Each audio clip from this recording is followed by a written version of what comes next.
Jangan main lempar benda, tapi kita adu logika. Jangan pakai kekerasan, tapi kita adu pemikiran. Namanya manusia itu bersalah biasa. Tetapi tugas kita yang mengetahui kesalahan saudara-saudara kita adalah menasihati, menegur, atau membimbing. Begitulah sikap kita terhadap saudara-saudara kita yang melakukan kesalahan.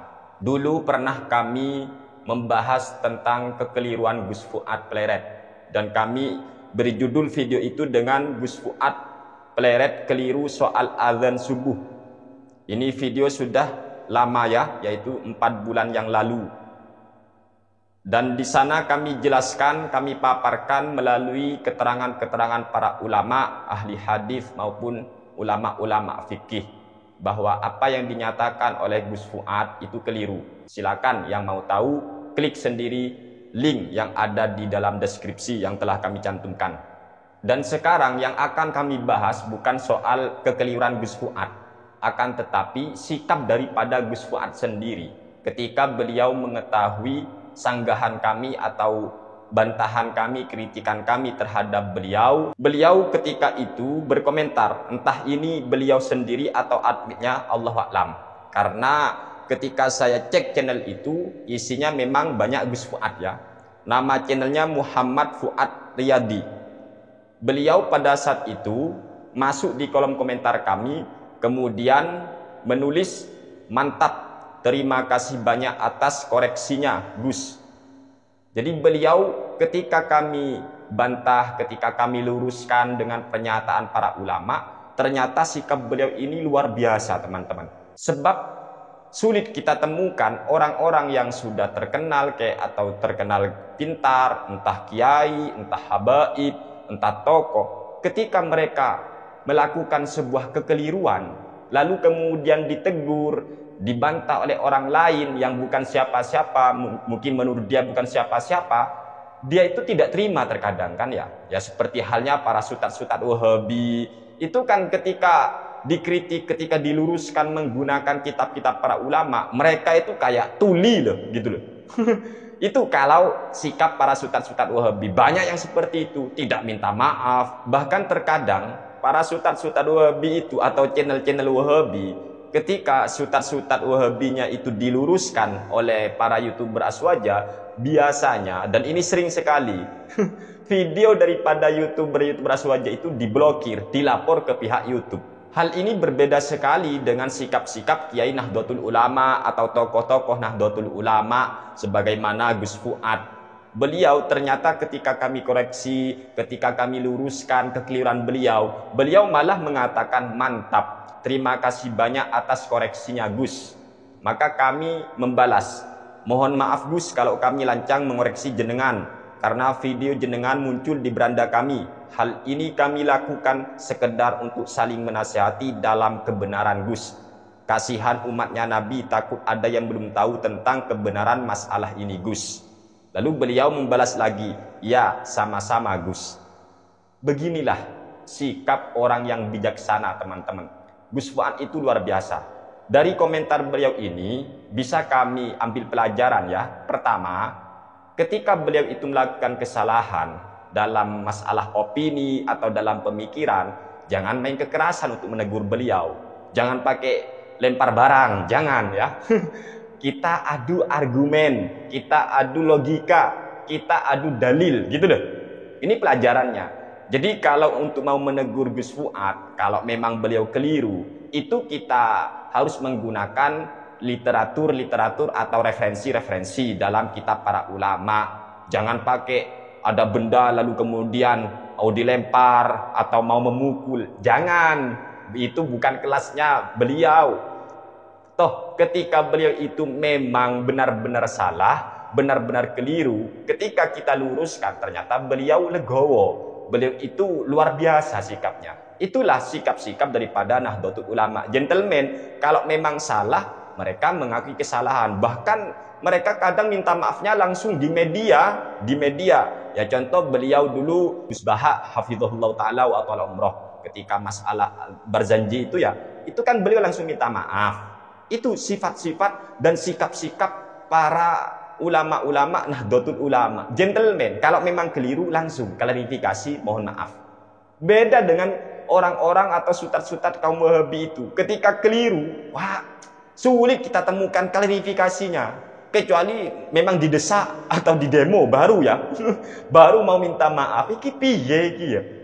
Contohnya ya banyak sih kesalahan-kesalahan di antara para sutat Wahabi yang sangat fatal, bahkan sifatnya itu bukan soal masalah kesalahan lagi, tapi dusta. Kalau keliru itu maklum, saya kira maklum manusia. Tapi kalau sudah berani berdusta, na'udzubillah min dzalik, apalagi atas nama para ulama. Ada sampai-sampai yang berdusta atas nama pendiri Jam'iyah Nahdlatul Ulama Hadratus Syekh Haji Muhammad Hasyim Asy'ari rahimahullahu taala, amin ya rabbal alamin, tentang masalah hukum merayakan Maulid Nabi Muhammad sallallahu alaihi wasallam. Kiai Haji Hasyim Asy'ari memperbolehkan Maulid Nabi asalkan tidak ada kemungkaran. Malah dia katakan pendiri NU Kiai Haji Hasyim Asy'ari melarang merayakan Maulid Nabi. Nah, ini kan sudah kedustaan atas nama pendiri Jam'iyah Nahdlatul Ulama yang dilakukan oleh sutat Wahabi itu di Pemekasan. Ya Allah. Ada lagi yang berdusta atas nama Imam An-Nawawi, Farhan Abu Furaihan Al-Wahabi maupun Badrussalam Al-Wahabi itu. Mereka berdua ini dusta atas nama Imam An-Nawawi tentang masalah at-talaffuz bin niyah, hukum melafadzkan niat. Mereka sudah dusta dan sampai sekarang tidak ada klarifikasinya, tidak ada permohonan minta maafnya, nggak ada. Ada lagi yang dusta atas nama Imam An-Nawawi soal masalah hukum mengusap wajah setelah kita selesai sholat, yaitu siapa? Zainal Abidin Al-Wahabi. Padahal Imam An-Nawawi dalam kitab Al-Majmu' sangat jelas, sangat tegas, terang benderang tanpa diragukan. Imam An-Nawawi menyatakan di antara tata krama berdoa adalah setelah kita selesai berdoa kita mengusap wajah kita. Kok malah Zainal Abidin mengatakan Imam An-Nawawi menganggap bid'ah? Ini kan kedustaan. Ada lagi yang berdusta atas nama Syekh Izzuddin bin Abdissalam, yaitu tentang masalah bersalaman yang dilakukan oleh Harith Abu Naufal. Padahal dalam kitab Qawaidul Ahkam fi Masalihil Anam, beliau Syekh Izzuddin bin Abdissalam, ini kitab beliau sendiri, beliau menyatakan untuk bid'ah yang boleh contohnya adalah bersalaman setelah selesai sholat subuh maupun salaman setelah selesai sholat asar. Ini dimasukkan oleh Syekh Izzuddin bin Abdissalam bagian dari beberapa contoh-contoh bid'ah yang boleh. Sedangkan bid'ah versi Wahabi sesat. Sesat itu ke neraka. Ini kan kedustaan lagi. Dan ini sampai sekarang pun tidak ada klarifikasi. Jangankan mohon maaf, minta maaf kepada umat, mereka tidak klarifikasi. Ada lagi yang berdusta atas nama Imam Asy-Syafi'i rahimahullahu ta'ala rahmatal abror tentang masalah hukum mengaji di sisi kuburan yang dilakukan oleh Abu Haidar As-Sundawi Al-Wahabi Al-Kucluki. Kata Abu Haidar, Imam Asy-Syafi'i menentang keras, melarang keras orang mengaji Al-Quran di sisi kuburan. Begitu juga ini pernyataan ulama-ulama Syafi'iyah. Padahal di dalam kitab Al-Umnya Imam Asy-Syafi'i sendiri menyatakan, aku senang apabila Al-Quran dibaca di sisi kuburan. Begitu juga para ulama-ulama Syafi'iyah, mereka menganjurkan kita orang-orang yang berziarah kubur untuk ngaji Al-Quran di sisi kuburan.